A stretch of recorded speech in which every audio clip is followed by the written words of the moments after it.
Welcome, everyone, to DEI After 5, the show that focuses on topics across diversity, equity, and inclusion with some of the brightest minds in the industry. Here's your hostess, inclusive culture curator, and coach, Sacha Thompson. Hello, everyone, and welcome to this week's episode of DEI After 5. So this work, and that we do for the podcast, for the show, everything that we've kind of touched lately, we really focus on the workplace. But if you've listened to me for the last few months, you've heard me do a bit of a transition in where, I've realized this work is really about how are we living and operating DEI after 5 o'clock, right? What are we doing when we are at home, in our communities, in our organizations, in our churches, whatever it is? How are we continuing the work that we are doing, the trainings that we're going to in those spaces? And so today we are going to break this down with Dr. Shelly Holt, who is the president and CEO of a couple of organizations. We're going to get into that in a minute, but really talk about, what it means to embody this work outside of work. So Dr. Shelly, welcome to the show. Thank you for having me. I'm so glad to be here. This is awesome. And thank you for what you're doing with bringing this message to our communities and to our folks around the real work being what we do after 5 o'clock, not necessarily during the work hours, but in those home and community hours. It's a beautiful concept and I love it. Absolutely. Thank you. Thank you so much. For folks who may not know who you are, and like I said, you have a couple of businesses. So tell us about you and the work that you do. Well, thank you again for this opportunity. So my name is Dr. Shelly Jones Holt, and essentially what I do before 5 o'clock, if you will, to follow that whole theme, I do a lot of work with consulting and supporting organizations, leaders, and other folks at the executive level through our executive leadership coaching, training, and support organization called Leadership Legacy Consulting. And that's where we focus on the executive or the work part of our leadership, with the main question being, whom do you serve and what will be the legacy of the leadership that you provide to your organization? What value are you providing to the people that you work with? And essentially, my work there is focused on helping leaders support leaders and people of color in the executive and C-suite positions, because we know when you're at that level and you're a person of color, it's a little bit different. And when you're someone who is in a position of power and you're not conscious of that, and what that means, you can do more harm than good. So that's my day job. That's my before 5 job, which I utilize to fund the after 5 work, which is being co-founder with my husband of Family Legacy 5. And similar to you all who are here, what we learned and realized during COVID is that the majority of the work that needs to be done, and I learned this in talking to my CEOs and executive cabinet members, but also with our community, a majority of the work that needs to be done needs to happen at the home. When we were talking about mindsets with a lot of, very famous executives, I won't mention any names, but there are folks that, are leading in our community. Many of them had views that were riddled in anti-Blackness that had come from the time that they were very young.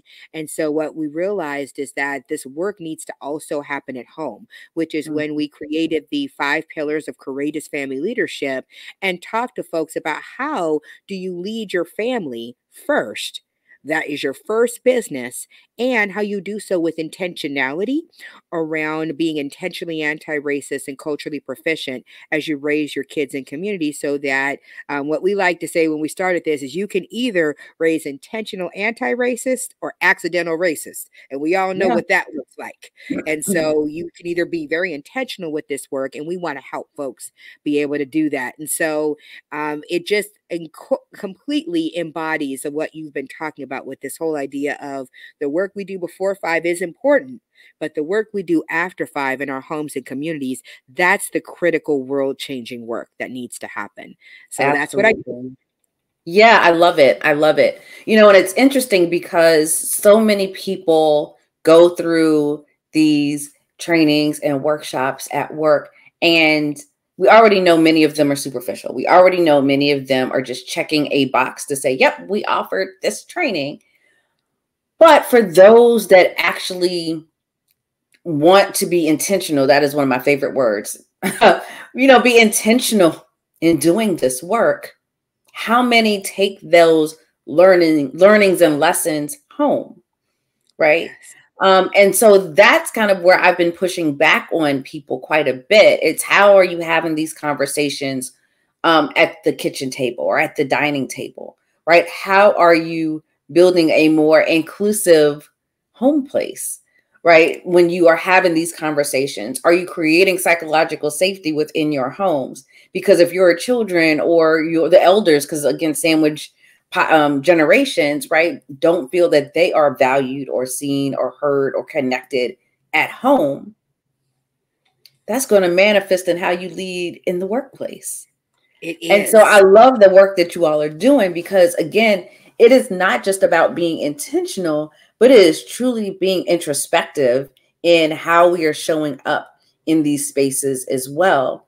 So I want to ask you, so many parents, they realize, even though we have great intentions of how we're raising our children, it was different when after 5 became before 5 and they had to teach these same children.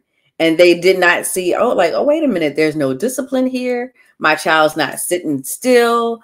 All the things that teachers have been trying to tell them. And they're like, you don't know how to teach my child. No, your child don't know how to be the child I need, right? And I'm not saying that against any parents, but yes, there was a lot of that. It was a lot of that. And so I think for some parents, they realized, wait a minute, we need to readjust. We need to make some changes here in how we are approaching what we're doing with our kids, right? So is it taking more time to listen to what they are saying and having bigger or greater conversations? Is it challenging our kids to do things in different ways, right? Because they're just so that rote memory, right? Let me just get it done so mom and dad will leave me alone. Versus, are we pushing back in ways that will help them grow and learn? And so, as I'm listening to you and what you all started and what you all do, that seems to be kind of in that space. So am I looking at that correctly? Absolutely. Like there was a lot of that came up, and many of us didn't know what to do with that. There were things that came up about what was happening in the classroom that was all of a sudden, it's like, oh, I'm seeing this interaction with the educators, and that became disturbing. I'm seeing the way my child is responding, not necessarily just to the teacher in the classroom, but also to other folks. Now, all of a sudden, parents were involved in what was influencing their child, and now we were having conversations about the ways that they see the world and the ways that they see other people, some of the things that they have been influenced by. And children are very smart.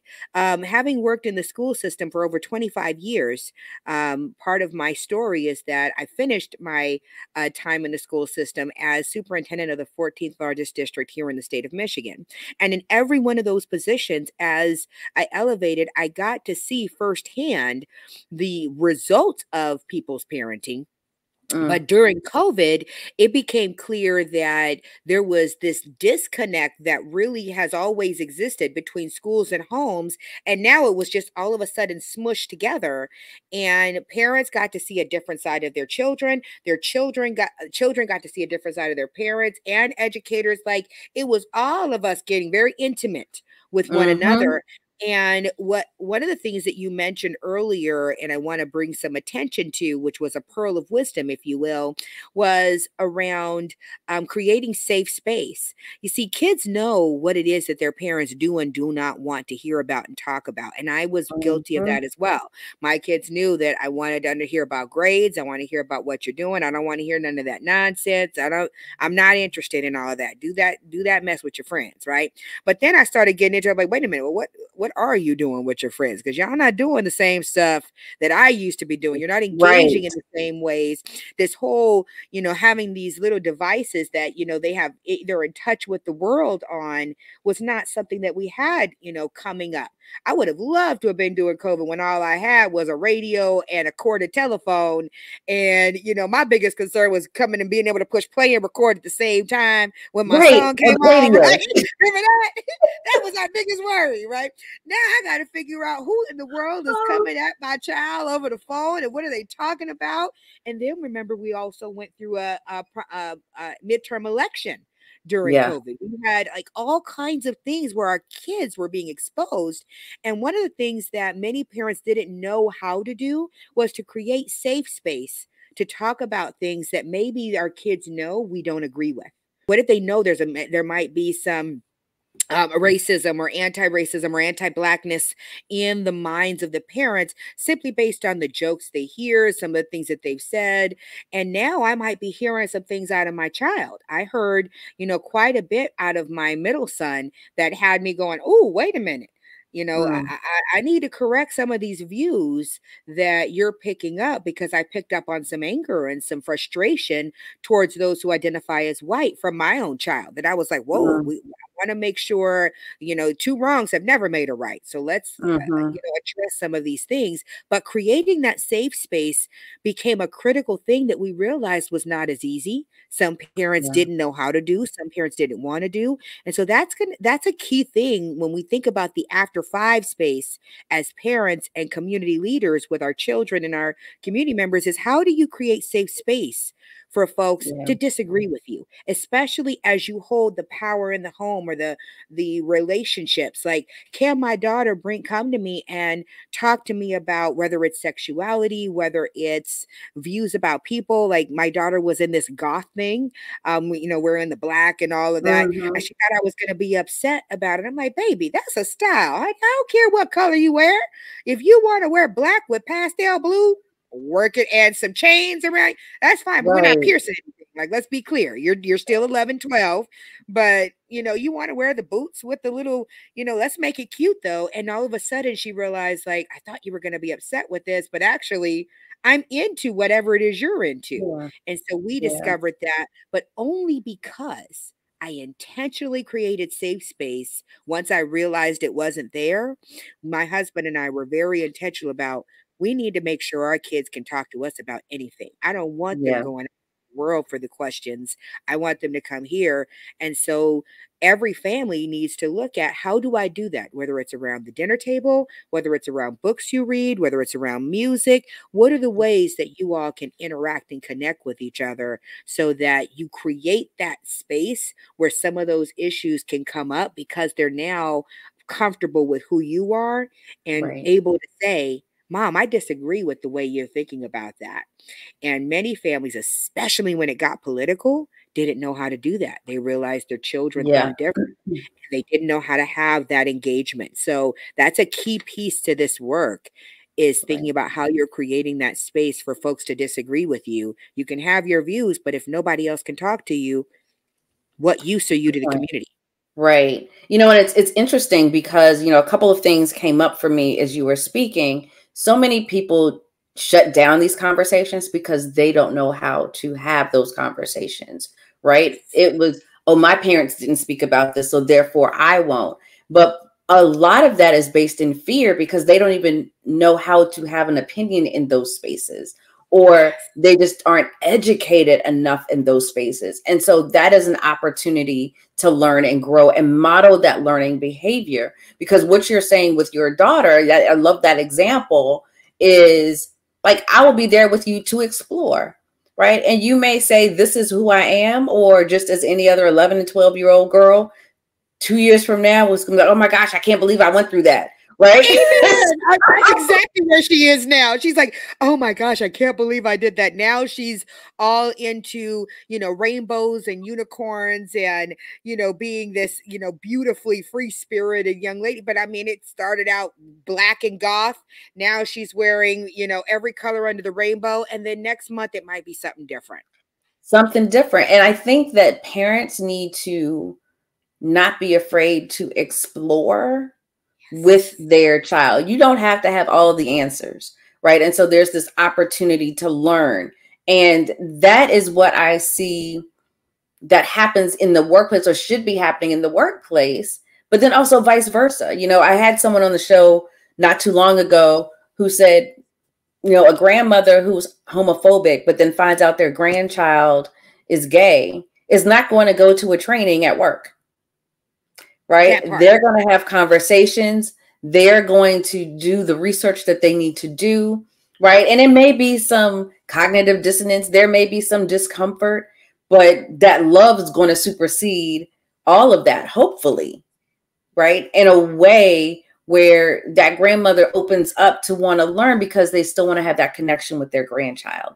And so those are the things that I think we need to really start to dive into, because this political season is very divisive.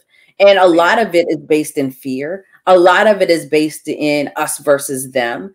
A lot of it is based in this feeling of, I'm going to lose if I allow you to be. And that's not what it is. And so I just had a conversation this morning around, we've forgotten how to have civil discourse. We have forgotten how to agree to disagree and still be able to speak tomorrow. Right. And I will admit, I have cut off some folks from 2016 because they said some real crazy things. And I did it in self-preservation and in my mental health, because I'm like, I can't.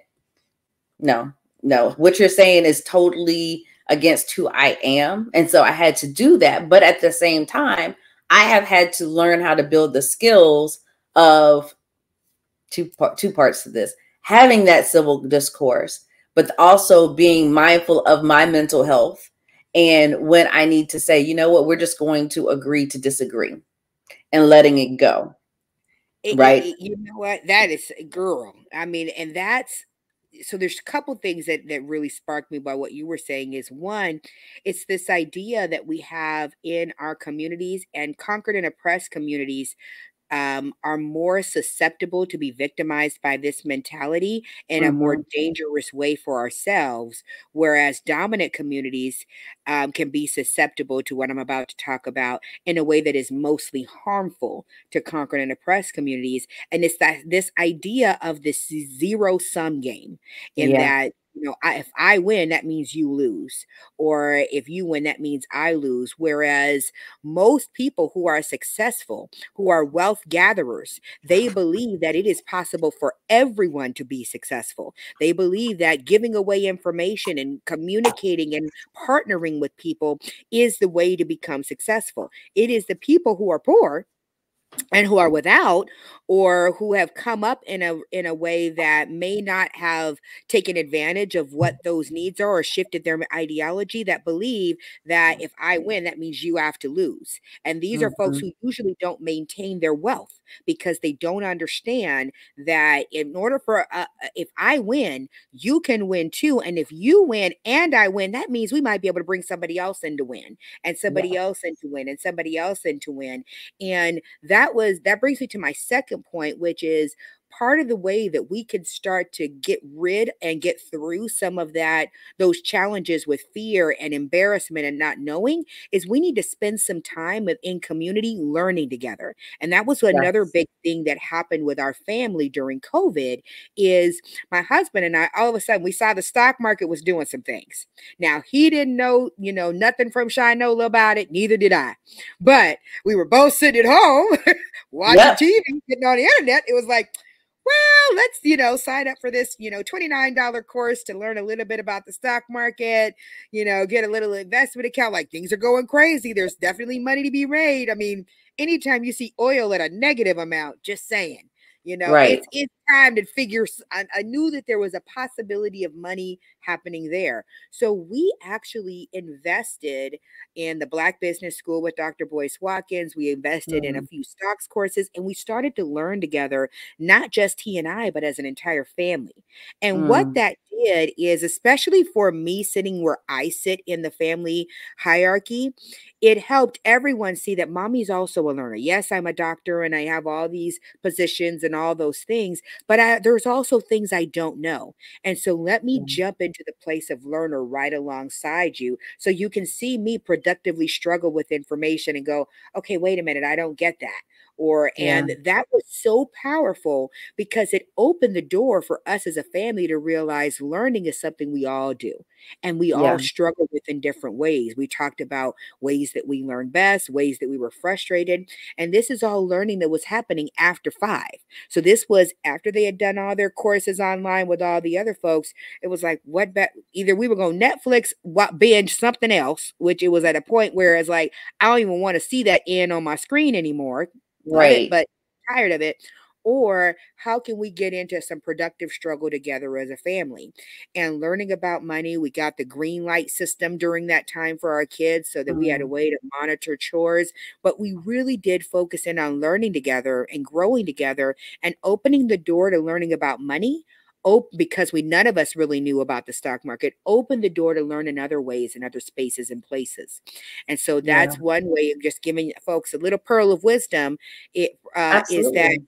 if you get into learning with your family, and as you learn about something like money, then we started talking about how money and systems of oppression operate together. So now we could talk about capitalism and the Ooh, way that operates. We could talk mhm, about how, enslaving others. Yes, it was about, there was a fear and a disdain of Black, but there was also a love and an admiration for capitalism and making money in a way. And yeah, so yep, we had to talk about that side of it. So it enabled us to shift some of the conversations around DEI in our home and around cultural proficiency in a way that helped them understand it from a financial perspective. And it gave a lot of different inroads. So just throwing that nugget out for folks that if you're yeah. looking for something to do after 5, find a way to learn and grow together, and then tying that into cultural proficiency and understanding more about diversity and how we interact with other cultures, how other cultures see money or how other cultures see whatever it is you're learning. It's a great way to start those conversations. Two things immediately came to mind. There's a book called Decolonizing Wealth, and I cannot remember the name of the author, but I think it's a fabulous book to tie in everything that you just said. So I appreciate that example because, again, we talk about that in the workplace, but that's what it looks like at home, right? That's a great example of modeling that behavior and being able to ask questions and learning together and going through that process, because now you've created this net, the safety net of, oh, I can ask questions and mom might not know the answer, but I know the answer and I can tell, and so now you've You can created always this, ask Google because Ask Google is one of right? my Oh, things. That Google, sounds like a Googleable question. Don't ask me anything Google can answer, right? right. And so, but I think it creates this model. The other thing that I think is so important in this is creating that opportunity, right? So yes, Netflix was there, but we have a choice here. We can maximize our time together where we can learn and grow, or we can veg out, which, isn't a bad thing. And we have to do that sometimes. Yes. Um, but it's going back to what you said about intentionality in this space. The other thing that kind of came up for me, one of the things that we often do is many people go to church. And as we know, that's one of the most segregated hours of our time, right? Of the week. And so how do we then take these examples, these models into a space like that, where there's lots of diversity, but we often don't see that, and I can speak to being in churches and being a member of a church where there was a lot of, especially I'll say it this way, generational diversity, and challenges around generational diversity. Absolutely. And that's where I'm saying that we need to start seeing, I'm glad you said that, because we need to start seeing diversity differently. Because that Mm-hmm. it may not be a racially diverse space, but that means that the Sunday morning is the best time to have conversations where we can remove race as a factor because we all Yes. are learning together. And so we need to see that as a positive space, because I get it. It's like, but everything doesn't need to be integrated. And I'm saying that with all the love in my heart, that there, when you look at cultures like Muslim culture or Arabic speaking cultures or even Latin American cultures, they have very Jewish culture have very sacred times where they're like, no, this is our Jewish folks' time. This is Yeah. our Muslim time. This is our Hindu time, right? And this is where we have time to, work and pray and learn and grow together. And many have taken those communities and made them much larger. Being out here in the Midwest, particularly in the Detroit area, I had no idea how large the Arabic speaking community was, the Muslim community was, till I got out here. And it's a beautiful thing. It's like, so we need to, as African Americans, because we're one of the folks who have struggled with conquered and having our culture conquered and oppressed and essentially ripped from us, we've got to reestablish that if Sunday morning is the time when the communities have all said we are going to get together, what can we do during that time to work on ourselves as a community? Generational challenges and successes and activities is a great way. This is a great time, quite frankly, to start talking about community financial wealth and gain. I can't underscore that enough, that in these spaces, I've been in these spaces with some folks from other cultures, and they do reserve time to talk about money and financial matters and how they can do business and such together. That is a huge piece that's missing from our church environments, because usually it's just the church asking for money and everybody else pretending like they don't have none.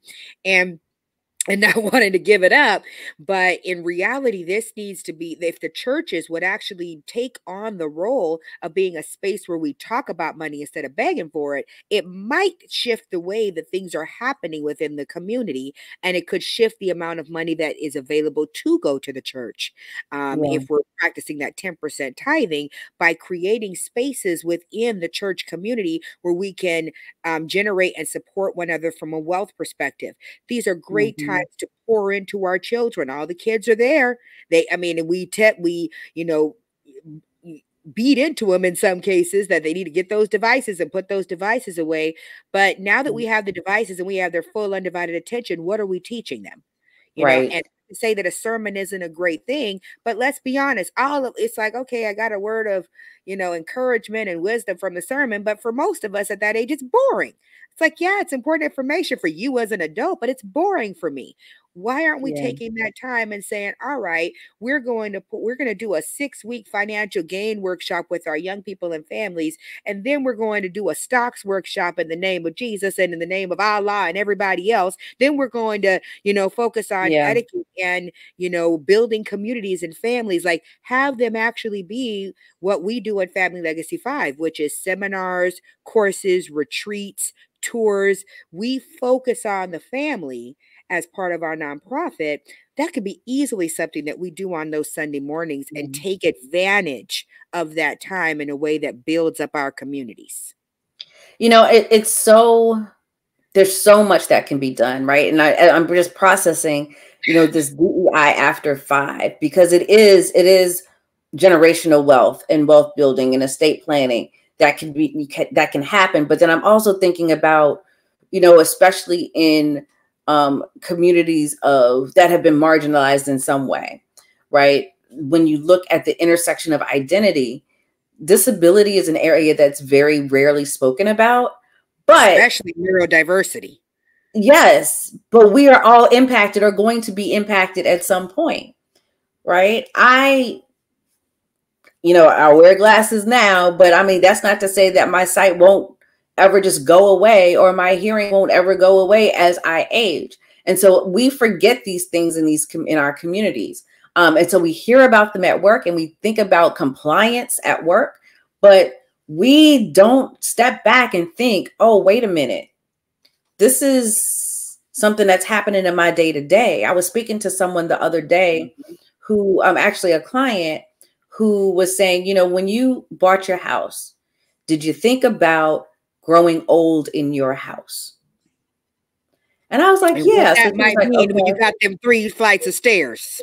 Exactly. He was just like, you know, people are not thinking about, you know, is there a bedroom and a full bathroom downstairs? Or if something happens to my elderly parent and they need to come live with me, right? Is it accessible for them? And so we think about retrofitting things after the point, but are we being intentional in when we're building and buying and looking at our family homes and literal structures and thinking about diversity, equity, and inclusion in those spaces? And so it really is around, this is how we live every single day. We just don't think about it in that context. Often was, you know, doing a workshop, and this gentleman, you could tell just by his body language, he was just like, I don't care anything about this DEI stuff, right? You can just always tell. And I was like, okay, he's going to be a challenge. He's going to be something. He's going to be something I got to deal with. Right. Special is usually the word that I use. I'm like, oh, he's so special. There you go. Our special friends. But when we started talking about privilege, and I can see, you know, the arms started folding, and I used the example of being able-bodied. I'm like, for now, I'm able-bodied. I don't have to think about, I have the privilege of not thinking about places and spaces that have stairs or, you know, or elevator, because I could just, I'm mobile. I can get around. And it struck a chord with him because his wife is in a wheelchair. There you go. That's what you do, Queen. That is how you do. I can't let that nugget go, y'all, that are doing this work, that I just have to speak on this. When I started doing this work, I did not start focusing on African Americans. I started off focusing, because my husband has a degree in religious studies. I am Christian through and through. I started off focusing on our LGBTQ plus communities. And because I knew that I could advocate and be a voice for people that I didn't represent a lot easier. And so I just couldn't let that nugget go through, because when you have folks in your space that are all upset like that, they're afraid and upset and perturbed by the race conversation. And they think that immediately you're going to talk about race. Do everything you can not to, because you can talk about all the other parts of diversity. You can talk about social class. You can talk about ability. You can talk about neurodiversity. You can talk about military privilege. You can talk about all these different, you know, 2-parent household privilege versus all of married privilege, not all these different areas before you get to, you know, the behemoth, which is race, so that people can see that this is something that exists just around us because we are different. It is not necessarily because of the conquered and oppressed nature of this country. And so I love that, because going in with disability or neurodiversity is always, or LGBTQ plus, is always going to get people going, oh, I wasn't expecting that. But go on with your story. How did you continue? Well, no, but that's it, right? It's you, two things. One, it got it out of the workplace, right? Where we're talking about DEI always being in the workplace. And it took it straight to his home, to someone he loved. And my very first guest on DEI After 5, Farah Harris, said, it doesn't become near to us until it's dear. It doesn't come dear to us until it's near to us. Yes. Right. And so that struck a chord, because they had just come from Disney, and he talked about how they had to navigate Disney, and though it was accessible, right, they had to go some extra places in order for her. Let's just be honest. It was a pain in the neck. He needed, I got to go to this side. Oh, I got to go around to the back. Oh, I can't go up this way. I got to. And that's what anti-Blackness feels like, but we can't jump there. You know, you got to ease your way. It's like getting in the water. You put your toe in first. Like, now, there are some people that jump in the water. My husband's one of those. And I'm like, nah. I'm going to ease myself. I need my body to cool off slowly. I don't need shock value to my body. It's me. You know, so I think that we as practitioners need to do a better job of connecting this work to our lives, right?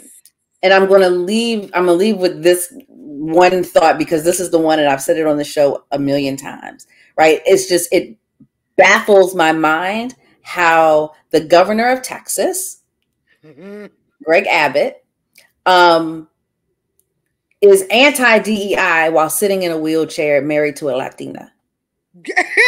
Girl, you can't beat the irony of that. Like, and it's like, dude, but here is again, like when you are determined not to know something, and this is, my last little tidbit for folks is, one, make sure you do focus on that family leadership. There are 5 pillars of family leadership. We kind of touched on them today, of home leadership, personal leadership within yourself, financial leadership, because we want to grow our money, professional career leadership, which is the only one the school system is designed to help you with, and relational leadership. These are all parts of who we are. And all of these different spaces and places, you have work that you do during the day, yes, at work, but also a lot more work that we do after 5 in these places and spaces. And so one of the things I want folks that are in this work and even thinking about the after 5 work is, do not make the most staunch people your focus.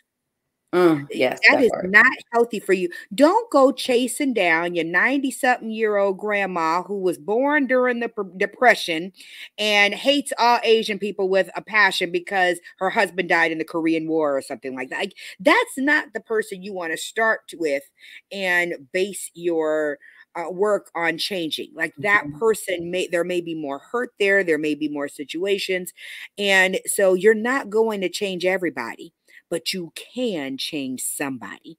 And focusing on those that are closest to us, bringing that work near and dear to your heart. I know for me, there was a moment when I realized we were on the same track. And that was a real quick story when we went to go visit my son at college, which hopefully y'all get a chance to do. If you haven't gotten a chance, we got to my son's house. We kicked our shoes off by the door, threw our coats on the couch. We did all the things. Like, oh, honey, this is what you did in our house. You would come in and just, throw things around, right?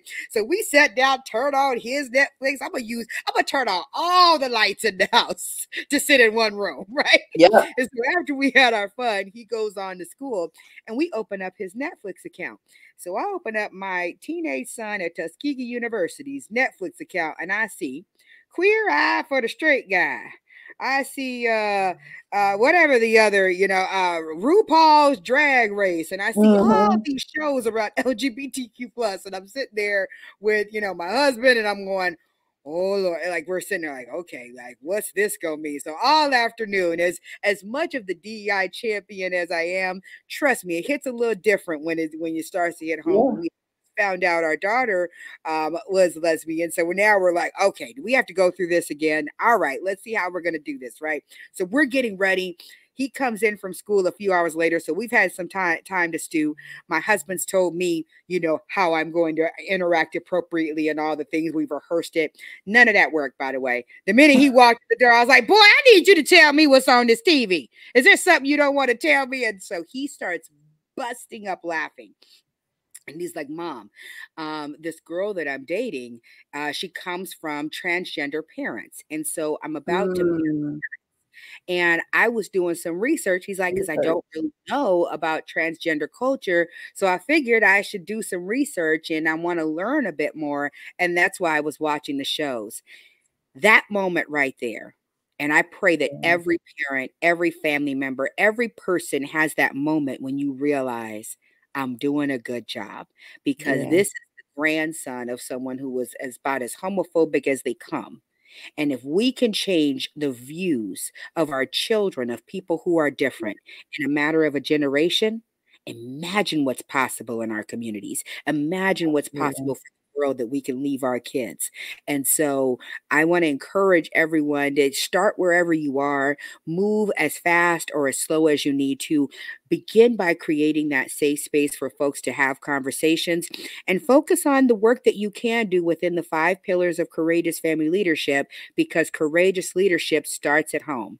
Racism didn't start at the schoolhouse or the workplace. It started at your house and your dinner table. That's where we're going to fix it. Dr. Shelly, okay, so what are the things that you do to kind of take care of you? How do you fill your cup when you're Oh doing my this? So believe it or not, I am an introvert who loves to do karaoke, theater, like anything where I can be someone else on stage. Mm, I'm okay with. And also, as I was trying to put them away because I have books, I am a avid reader of several books at the same time. Like I'll literally read a chapter out of this one and be like, okay, that relates to this one over here. So at any given time, which is why you see two sides of my desk, I usually have books open on them as they solve. I was like, oh, let me close my book so I don't look like a total, weirdo. But I love doing yeah, that, and also, just spending time with my family and watching them grow and be is also one of the things that fills my cup. And so when we do our retreats and our tours and taking folks on those, and I get to introduce people to new things, but more importantly, when they get to hear my kids talk mm, about, the Civil Rights Museum, when they get to, go to the Detroit African American History Museum, and my 12-year-old is walking them through, some of the things that he's learned. Those are the things that fill my cup because I I have love one it. job as far as I'm concerned on this earth, and that is produce 8 of the most beautiful, conscious, loving, intentionally anti-racist human beings, that also know how to take care of themselves. Like, be anti-racist and be about people first, the money will come. And that's what I tell them all Love the it. time. Love it. Love it. So if folks wanted to get in contact with you, what is the best way for them to do that? So I'm all over the place. You can find us on LinkedIn. You can find us on Facebook. But the best way to get in contact with me is to hit me on my email at Dr. Shelly at leadershiplegacyconsulting.com. You can also check out our information on our websites. Leadershiplegacyconsulting.com is more of the executive, the before 5 work. And then we actually have our site, www.familylegacy5.com. That's for the after 5 work with our families and communities. We're starting a new Family Leadership Foundations course on the 5 pillars in the new year. And so I encourage folks to make your family your priority. We go to conferences, retreats, do all kinds of investment in our work before 5. Let's talk about how we can transfer that work to after 5, but also spend some very intentional time doing the work for our families. And so I cannot encourage that enough, as it's a missing piece that sometimes we don't even know is missing from Yeah. our lives. We just got back from a family financial conference in Chicago this weekend. And when I tell you, we are on fire for building our businesses, looking at our portfolio, and our 12, 14, and 16-year-olds are right there with us doing this work and building and growing together. And that does not happen by accident, folks. That Yeah. is intentionality and doing the work to make sure that our world is a better place. So give me a call if you want to join the community. Join us on Facebook for free in our Facebook group to get more tips and strategies. And I just invite us all to just be better tomorrow than we are today. Love it. Love it. Love it. Dr. Shelly, thank you so much for joining us and being with us and dropping all the pearls and nuggets today, because I think that this is the next iteration of this work, really is focusing on how we live diversity, equity, and inclusion every single day. And so thank you so much for the work that you do. And again, sharing with us today. Thank you. You're welcome. I'm glad to be here. Absolutely. And thank you all for tuning in. I hope that you were able to write a few things down, take notes, because this is the work, right? It is not just what we do from 9 to 5. It is what we do after 5. It is what we do with our families and our friends and in our communities. And so that is how we are truly going to change the world. So be sure to like, share, subscribe. We are here every Tuesday at 5:15 p.m. Eastern. You can find us on Spotify or wherever you listen to your podcast, as well as YouTube. And until next time, have a good one.